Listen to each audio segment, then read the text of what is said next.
Halo, berjumpa lagi di dunia novel. Kali ini kita akan melanjutkan volume 10 dari Martial God Asura.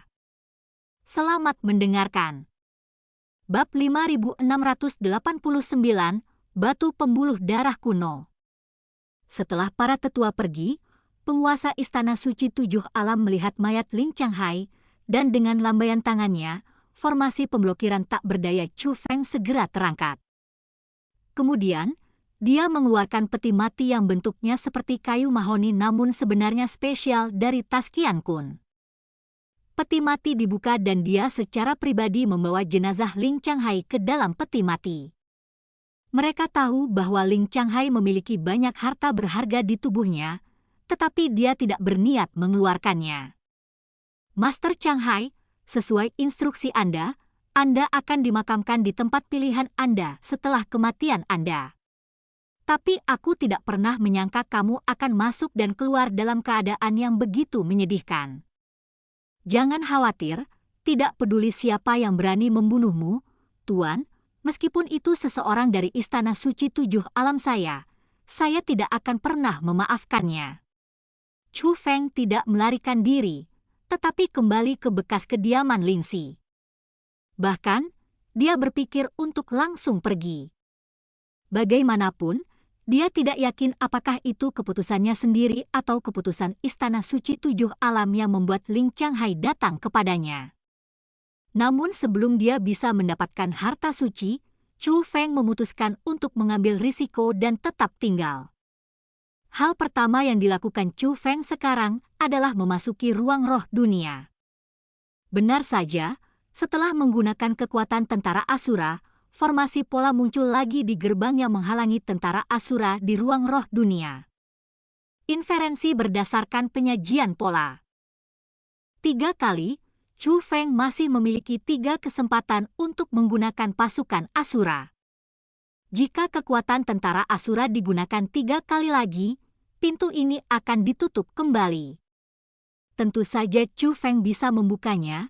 Tidak hanya bisa dibuka, tapi ketika dibuka kembali, kekuatan pasukan Asura akan meningkat seperti yang diharapkan. Tapi ini tentu membutuhkan waktu untuk memahaminya, dan itu tidak mudah. Selanjutnya, Chu Feng menunggu untuk melihat apakah dia akan diekspos. Meskipun ia memiliki formasi pelindung di tubuhnya, Chu Feng masih merasa tidak nyaman dengan hal sebesar Istana Suci Tujuh Alam. Bagaimanapun, bahkan formasi pelindung adalah milik Istana Suci Tujuh Alam. Namun setelah sehari penuh berlalu tanpa ada kabar apapun tentang Ling Changhai, Chu Feng merasa lega. Tidak mungkin orang seperti Ling Changhai mati tanpa ketahuan begitu lama, bahkan jika ketahuan, dia tidak datang ke Chu Feng. Hanya ada satu kemungkinan, tindakan Ling Changhai terhadap Chu Feng adalah keinginan pribadinya dan tidak ada orang lain yang mengetahuinya. Selama tidak ada yang tahu bahwa itu ada hubungannya dengan Chu Feng, mereka tentu tidak akan mencurigai Chu Feng. Lagi pula, budidaya Chu Feng ada di sini. Jadi Chu Feng harus melakukan apapun yang perlu dia lakukan selanjutnya. Ling Xinian dan yang lainnya masih menghiburnya dengan makanan dan minuman yang lezat. Pada hari ini, Chu Feng sedang berlatih, dan terdengar ketukan lembut lagi di pintu. "Kakak, silakan masuk." Chu Feng tidak berdiri, tetapi berkata langsung. Dia tahu bahwa tidak ada orang lain yang akan datang kecuali Ling Xinian saat ini. Pintu terbuka, dan tentu saja, Ling Xinian masuk dengan membawa makanan ringan. Dahi. Hanya dengan melihat Ling Xinian, Chu Feng tidak mau mengamatinya lebih lama dari sebelumnya. Pakaian yang dikenakan Lingxi hari ini berbeda dengan pakaian di masa lalu. Ini bukan baju besi, tapi jubah kasa. Jangan bilang, dia terlihat jauh lebih baik dalam pakaian wanita. Terutama karena dia memiliki sosok yang bagus. Kuncinya jubahnya sangat tipis, menjulang, dan sangat menarik. "Kakak, kamu berpakaian sangat keren saat ini," kata Chu Feng. "Saya biasanya berpakaian seperti ini ketika saya di rumah, Ling Xinian membawakan makanan ringan untuknya. Memang benar, kamu benar-benar tidak bisa berpakaian seperti ini ketika ada begitu banyak orang. Sepertinya kakakku tidak memperlakukanku sebagai orang luar saat ini. Chu Feng terkekeh. Tentu saja, kamu adalah adik laki-lakiku, tetapi adik laki-lakimu tidak akan memiliki pemikiran yang berlebihan tentang kakak perempuanmu, kan? Senyuman Ling Xinian sedikit lebih menawan saat ini. Kakak perempuan, jangan khawatir tentang ini, saya seorang pria sejati, kata Chu Feng. Oh, Ling Xinian tersenyum penuh arti, lalu mengambil camilan itu dan menaruhnya ke mulut Chu Feng. Chu Feng awalnya ingin mengambilnya, tapi Ling Xinian menghindarinya. Aku akan memberimu makan. Tidak perlu, mulutku besar dan aku takut menggigit tanganmu, kata Chu Feng. Aku tidak takut. Sebelum Ling Xinian menyelesaikan kata-katanya, Chu Feng sudah mengambil camilan dari tangannya dan memasukkannya ke dalam mulutnya. Melihat situasi ini, kilatan ketidaksenangan muncul di mata Ling Xinian. Apakah ini penolakan? Meremehkannya? Namun ketidaksenangannya hanya sesaat. Dia tidak terlalu menyukai Chu Feng. Ngomong-ngomong, saudari, bukankah Tuan Jie Ranking adalah keturunan raja? Saya mendengar bahwa hanya Istana Suci Tujuh Alam yang memiliki cara untuk menguji garis keturunan raja. Tanya Chu Feng. Ya, apakah kamu ingin mengujinya? Ling Xinian bertanya. Bisakah? Tanya Chu Feng. Tentu saja, tunggu sebentar, Ling Xinian pergi sambil berbicara. Ketika dia kembali, dia membawa sebuah kotak kecil yang sangat indah. Ada formasi khusus di kotak itu, yang memerlukan formasi khusus untuk membukanya. Kotaknya dibuka, dan di dalamnya terdapat batu kristal seukuran telur angsa dengan tepi tidak beraturan. Batu kristal berwarna-warni itu sangat indah. Saat dia melihat batu itu, Chu Feng tertarik padanya. Chu Feng merasa ada kekuatan kuat di dalam tubuhnya yang sepertinya telah bangkit. Itu adalah garis keturunan penghalang miliknya yang sedang dibangunkan. Tidak hanya garis keturunan penghalang, tetapi 9 binatang petir di dantiannya juga memiliki reaksi khusus.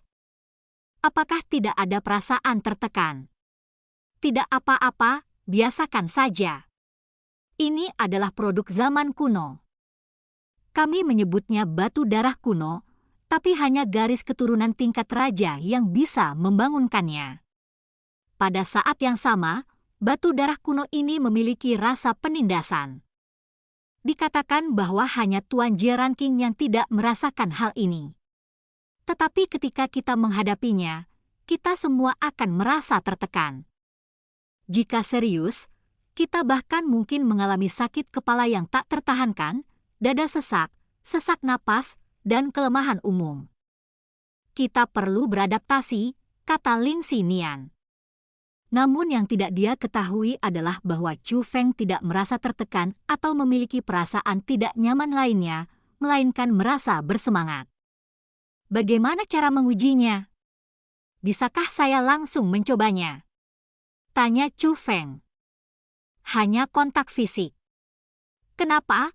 Kamu benar-benar ingin mencobanya. Bukankah kamu memiliki darah seorang raja? Ling Xinian menutup mulutnya dan tersenyum. Tentu saja tidak, Chu Feng tersenyum.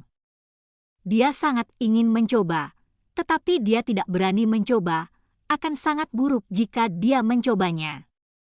Itu dia, aku memberikan ini padamu agar kamu terbiasa, kata Ling Xinian. Adaptasi, mengapa? Tanya Chu Feng. Saya baru saja menerima kabar bahwa bagi kalian semua yang memasuki istana untuk uji coba telah berakhir. 100 tempat untuk memasuki istana telah ditentukan. Besok pagi, upacara masuk akan diadakan untukmu di Istana Suci Tujuh Alam kami, lapangan garis darah Tianfu. Tapi di lapangan garis darah, ada batu garis keturunan kuno. Batu itu jauh lebih besar dari milikku. pada saat yang sama, rasa penindasan secara alami lebih kuat. Sudah kubilang diam-diam, biasanya ada yang harus kita lakukan dan kita tidak akan mengadakannya di lapangan garis darah. Alasan mengapa saya memilih untuk pergi ke sana sebenarnya untuk memberi Anda pendatang baru yang baru saja bergabung dengan Istana Suci Tujuh Alam untuk menunjukkan kepercayaan diri. Biasakan terlebih dahulu, dan kamu tidak akan terlalu malu saat menghadapi batu pembuluh darah kuno besok. Bagaimanapun, kamu adalah orang pertama dalam uji coba memasuki istana. Setelah mengatakan ini, Lingxi mengedipkan mata pada Chu Feng dengan nakal. Dan cerita pun berakhir. Sampai jumpa berikutnya di cerita dunia novel.